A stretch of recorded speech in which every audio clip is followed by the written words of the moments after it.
This panel from One Piece may be the greatest build-up to a punch ever put into manga. Not just from a visual standpoint, but with the sheer emotional weight of the narrative behind it. My name is King Rex, and I'm here to tell you how One Piece's Egghead is a masterpiece that pulls off the perfect punch. Warning, massive spoilers for One Piece coming up, especially if you don't read the manga. But maybe it'll convince you to start reading. Let's begin. One Piece is now in what is essentially the final chapters of the story, with the Straw Hat crew reaching the futuristic island of Egghead, home to the greatest scientist in the world, Dr. Vegapunk. And it's here we get the backstory of a long-existing, mysterious character, Bartholomew Kuma. Kuma is introduced as one of the 7 warlords of the seas, government-hired pirates who squash smaller crews in exchange for autonomy. What little we can surmise about Kuma is he's religious, soft-spoken, and huge. Kuma isn't seen again until Thriller Bark, the territory of another warlord, Gecko Moria. After Moria's defeat at the hands of Luffy and his crew, Kuma plans to eliminate the Straw Hats, but in an iconic scene, puts Zoro through a test of endurance, which he survives, and thus the Straw Hats are spared for reasons unknown. Later, Kuma appears at Sabaody Archipelago. During an overwhelming assault by the Navy, he effortlessly wipes out the entire Straw Hat crew, or so it seems. He actually used his Devil Fruit power to send the Straw Hats to various islands that, in one way or another, end up being vital to improving their skills and abilities. Luffy himself is put on the perfect path to rescue his brother Ace from execution. The rescue fails, but the opportunity was there, and along the way, Luffy makes several new allies. We later find out Kuma was turned into a cyborg by Vegapunk. The entirety of his individual will phased out. Fast forward several hundred chapters, and now, on Egghead, we see the past connecting Kuma, the pirate, Jewelry Bonney, Dr. Vegapunk, and one of the most powerful authorities in the entire world, Saint J. Garcia Saturn. Kuma is a member of a race called Buccaneers. At some point in the past, these people committed some grave sin, and the world government relegated them to slave. As a child, he meets other slave kids, Emporio Ivankov, already on the path of revolution, and Ginny. Just Ginny. Kuma manages to eat a devil fruit, giving him paw powers, which are an ambiguous power set around the concept of pushing out pain, pushing in air, teleportation, etc. This was how Kuma managed to teleport the Straw Hats throughout the planet. The trio escape, and for many years, Kuma and Ginny live together. However, Ginny is later kidnapped by a celestial dragon to become their slave. Celestial dragons are basically the aristocracy who have unlimited power and authority in the world. Ginny eventually escapes, but dies from an illness she gained after being experimented on. She did, however, manage to leave her newborn child with Kuma. This child would be adopted by Kuma and is named Bonney. Yes, Jewelry Bonney, a notorious pirate of the worst generation, is Kuma's adopted daughter. Unfortunately, Bonney inherited the disease that killed Ginny, one that causes her to grow blue scales and burns her skin in sunlight. In hopes of developing a cure, Kuma meets Dr. Vegapunk and one of the 5 Elder Stars, the warrior god of science, Saint J. Garcia Saturn. Saturn cuts a deal with Kuma. Serve the world government as a warlord, gradually convert his body into a cybernetic weapon, erasing his individuality, and in exchange, Vegapunk will work to cure Bonney. Kuma agrees. In the One Piece world, one's freedom and individuality are held as priceless, precious. For Kuma to agree to this plan shows his selflessness and how far he's willing to go for his adopted daughter. Eventually, Bonney is cured of her illness, and Kuma's individuality is indeed wiped out, leaving him as nothing more than a robotic slave, a husk to be controlled, a fate the world government had determined for his kind long ago. Bonney was never told of all the things Kuma did for her, and once cured, she uses her age fruit powers to take on the body of an adult and sail out to sea as a pirate, searching for her father. This brings her to current-day Egghead, where she encounters the Straw Hat pirates and demands answers from Vegapunk.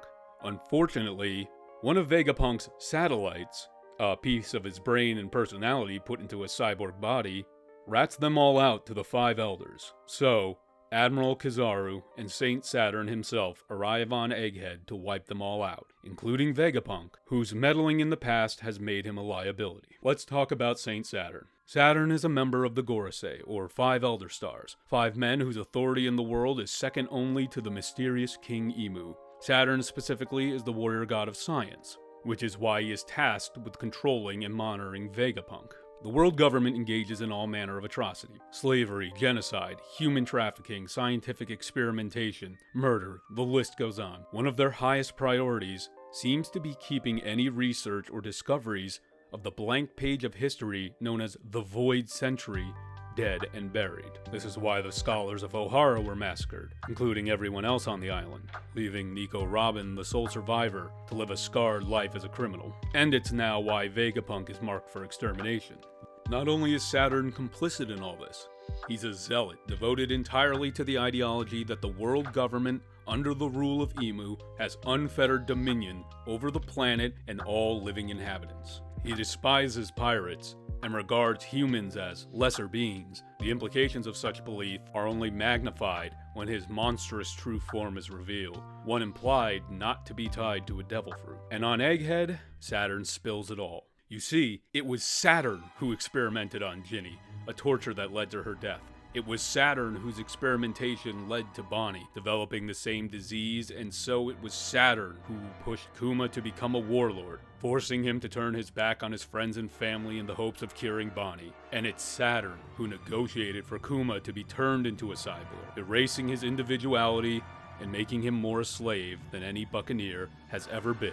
And now, with Luffy down for the count, his crew petrified by Saturn's mere gaze, and Bonnie's throat in Saturn's grasp, all seems lost. All the years of struggle and suffering for Kuma, Bonnie, Ginny, even Vegapunk and Kizaru will all have been for nothing. But wait! What's that in the distance? Crash landing on the island is Bartholomew Kuma, somehow pulling the last vestige of his spirit to the surface to rescue his daughter, child of his dead friend and love, from the clutches of the bigoted monstrosity that has plagued his entire life and people. The cretin that has plotted to take away his freedom, his love, his very soul from him. He endures cannons, bullets, lasers as he charges forward. Just as Saturn is ready to deal the killing blow to Bonnie, Kuma saves her, sacrificing what little of his body he has left. Do you feel it? Do you hear the music swelling? I do. We're all hearing it together. Kuma turns and winds up a punch, suffering and rage, the emotions exuding from his visage like the all-powerful rays of the sun. And chapter's over. Come back next week. Did you feel that? I felt it when reading, and that feeling stuck around with me long after I was done with the chapter. And that's why One Piece's Egghead arc contains the greatest punch ever put to manga. Because it's not even about the punch itself. It's not about what it looks like when it lands. It's not about the destruction that it wreaks. It's the weight behind it, the force, the stakes, the meaning, the presentation, the story of the punch.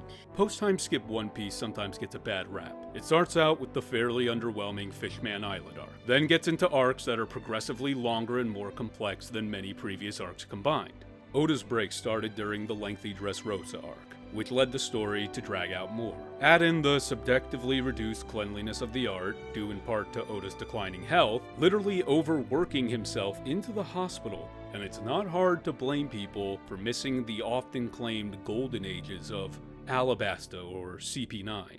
Chapter 1098 even marked the first time Oda missed a deadline, leaving the published product looking rough, clearly unfinished. Yet despite all this, One Piece has remained strong, and is arguably more in the global spotlight than ever before, helped by the release of Netflix's live-action One Piece, and the news of One Piece getting a redone anime a la Dragon Ball Z Kai.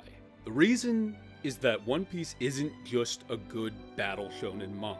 It's not just full of cool characters with interesting power sets. Ichiro Oda is a master of storytelling in all forms. Story beats that seem completely unconnected until the big picture is realized decades later. The ability to continuously subvert the expectations of the audience. The emotional complexity to make characters that look like this, and this, and this. Genuinely tug at your heartstrings with tales of betrayal, love, loss, and willpower. Comparing it to its once big three rivals, Naruto and Bleach, at this point, seems like an insult. It's like comparing a square to a cube. One Piece is just on an entirely different level. One Piece is one of the greatest pieces of fiction to ever exist, period. And if there was ever doubt before, fear, that this story is past its prime, Egghead has proved that One Piece is a masterpiece. Thank you so much for joining me here. One Piece is one of my favorite comics of all time, and I'm glad I finally got a chance to talk about it. If you like this video and want to see similar content, I've got an entire series on the Zack Snyder DCU trilogy, character studies, comic reviews, etc., etc. You could also support my personal comics work by ordering a copy of Brother Rabbit in the Jazz Age, first issue in a 1920s supernatural mystery story. Email me through kingrex929@gmail.com, and we'll set up an order through PayPal. So like and subscribe, and stay tuned for more comic-related content, and until next time, keep on reading.